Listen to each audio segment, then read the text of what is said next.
Minha mãe se chama Idelzuite. Pegou já? O meu pai se chama Francisco.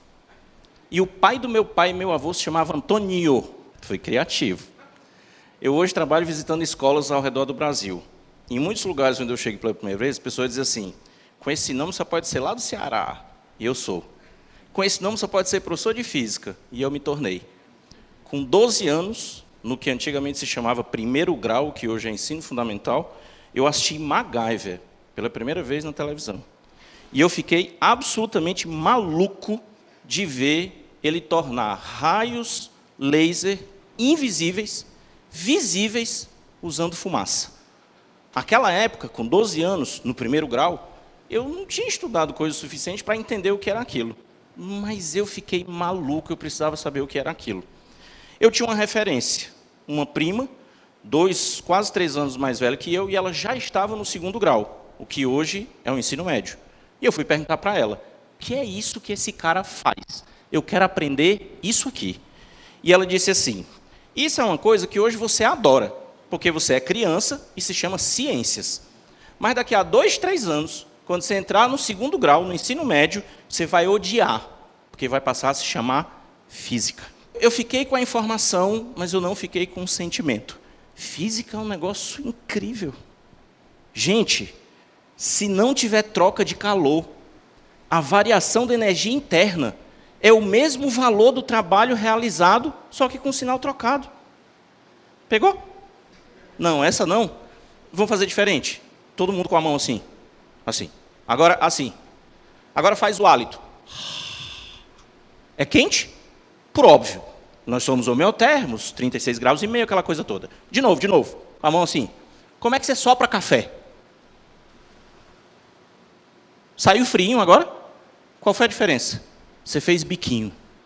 Faz o ar passar mais rápido e ele não tem tempo de trocar calor com o ambiente. E ele expande. Quando realiza trabalho, baixa a temperatura.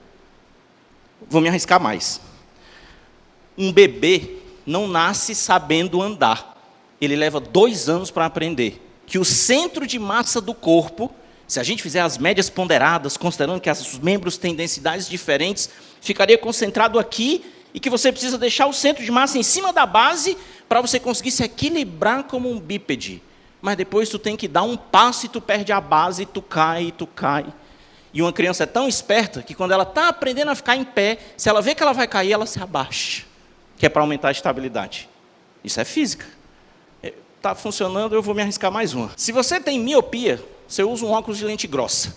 Se você tem hipermetropia, você usa um óculos de lente fina. Usam essa equação aqui para fazer a curvatura correta das faces da lente. Nós também, quando nascemos, não enxergamos bem. A gente leva 2 anos ensinando os músculos ciliares a controlarem a espessura do cristalino, a lente do olho, para a gente conseguir enxergar bem de perto de longe. Se disser assim, a física é massa.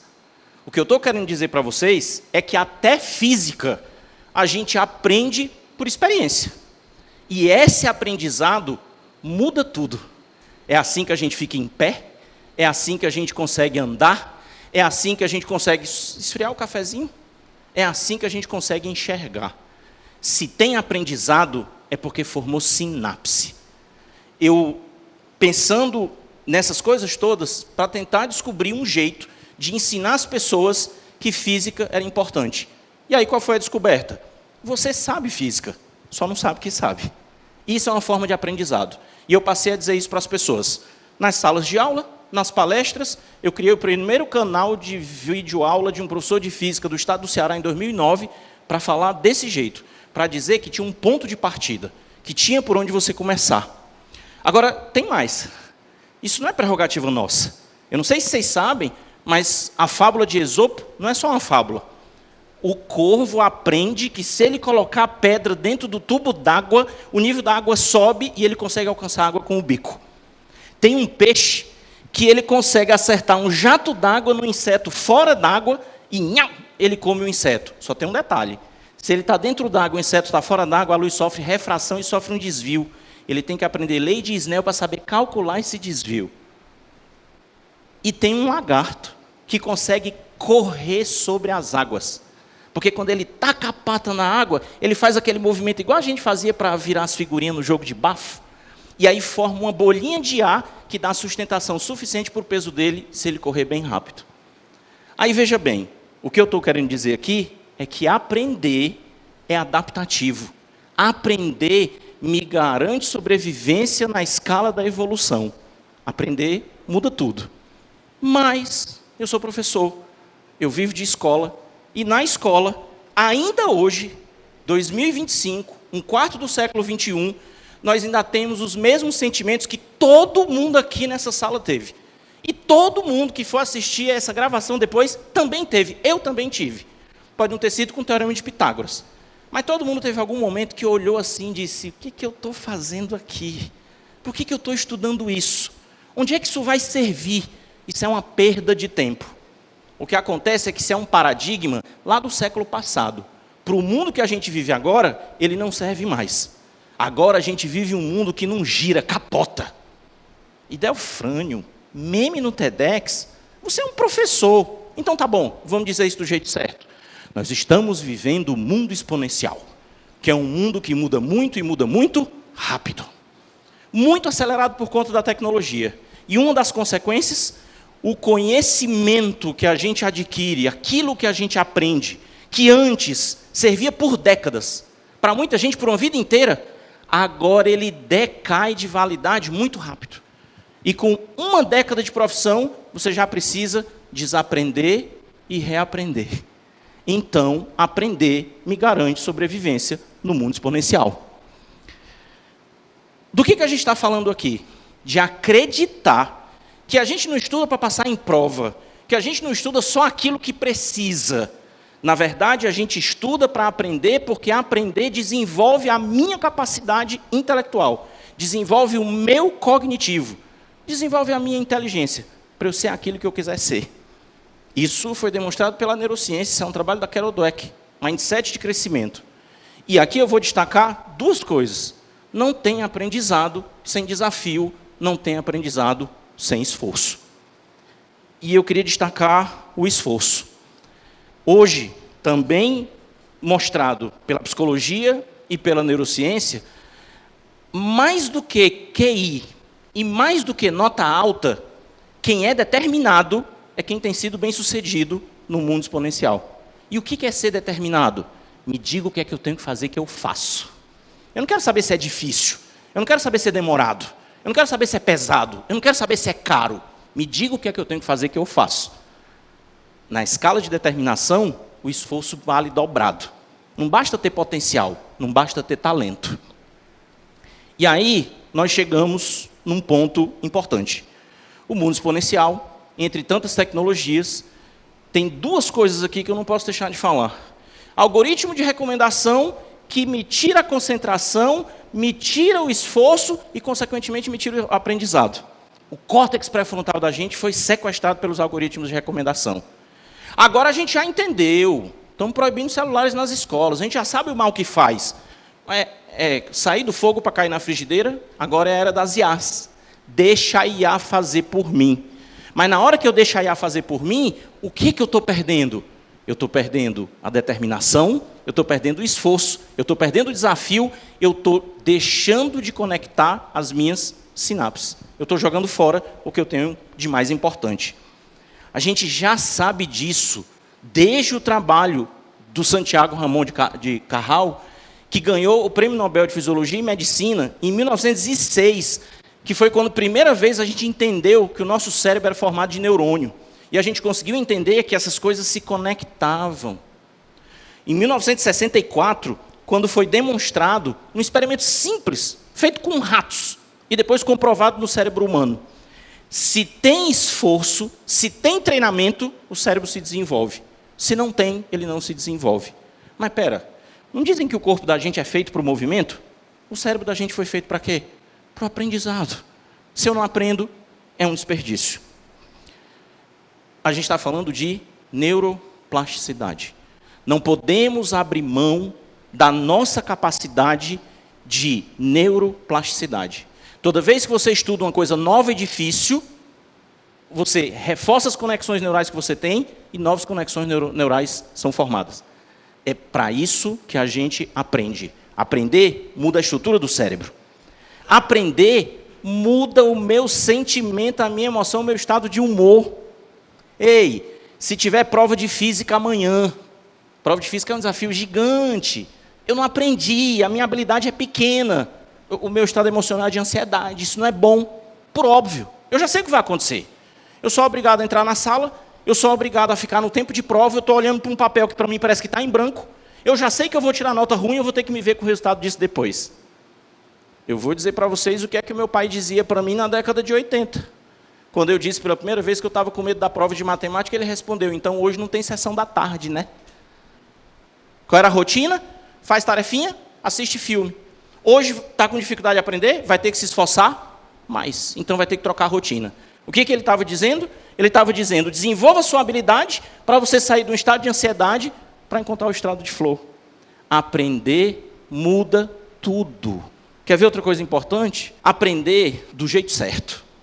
Eu já vi pessoas dizerem assim, é porque o efeito estufa é um problema. O efeito estufa nunca foi um problema. O problema foi o aumento desenfreado do efeito estufa. Aí agora eu escuto as pessoas dizendo assim, o estresse é um problema, porque eu não posso me estressar. Vamos aprender do jeito certo?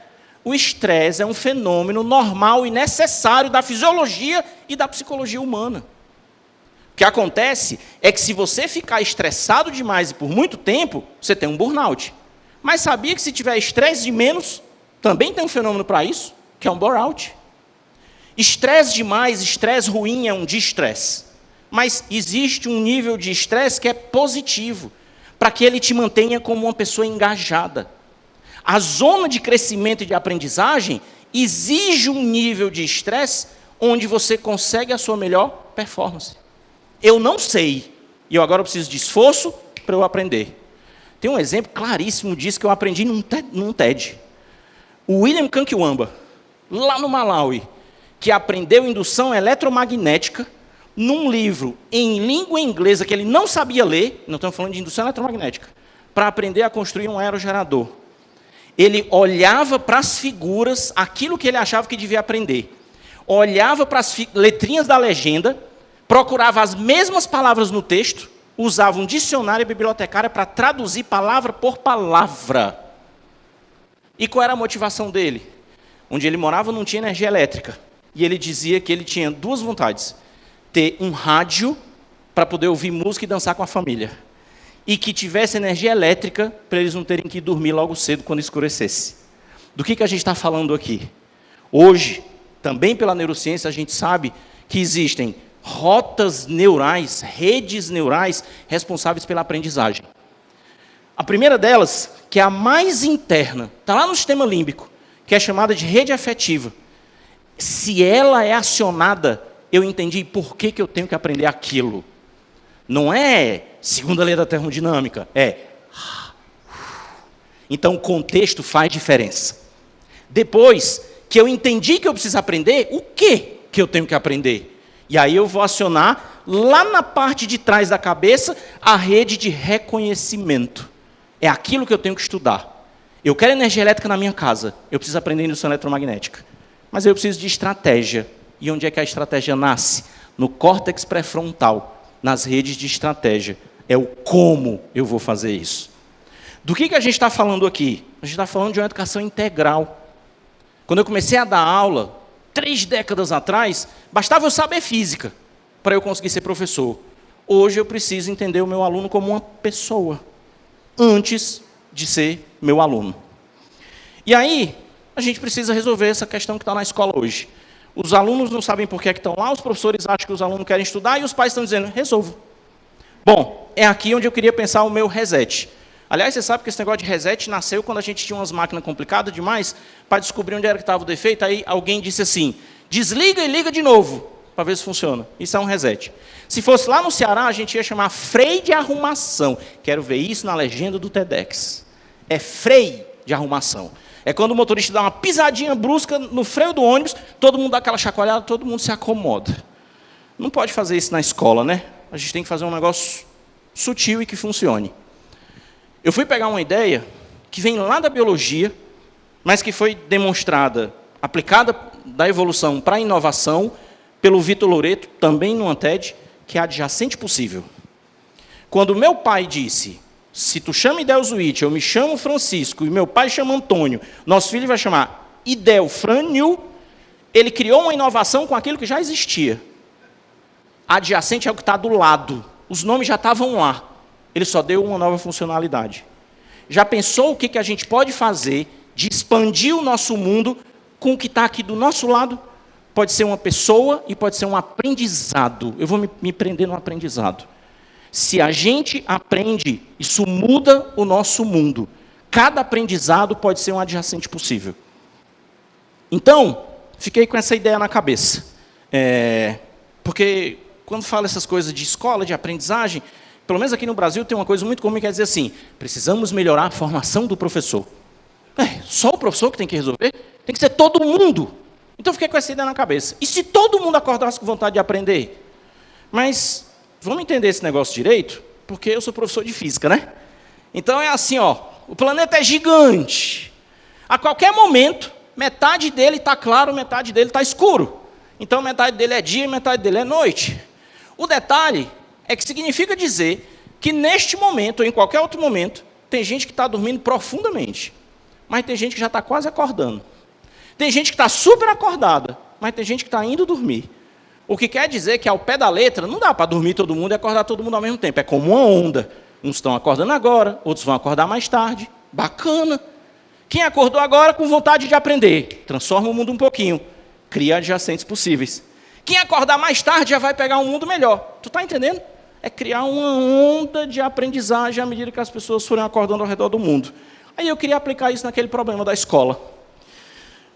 E eu queria apontar para os pais que aprendessem a educação positiva para se comunicar com os filhos, que os filhos, ao acordarem, aprendessem sobre o estado de flow, porque aprender muda o nosso estado emocional e sentimental, que os responsáveis pelas escolas aprendessem que a educação integral é importante e que os professores aprendessem sobre o cérebro para criar um desenho universal de aprendizagem. E por que isso é importante? Porque por tudo que eu tentei dizer aqui nesses 18 minutos, é para dizer que se a gente aprende sobre o nosso cérebro, a gente entende a importância de aprender e a gente vai levar para casa uma lição. Aprender muda tudo. Saiam daqui e sejam adjacentes possíveis para quem vocês encontrarem daqui para frente. Obrigado.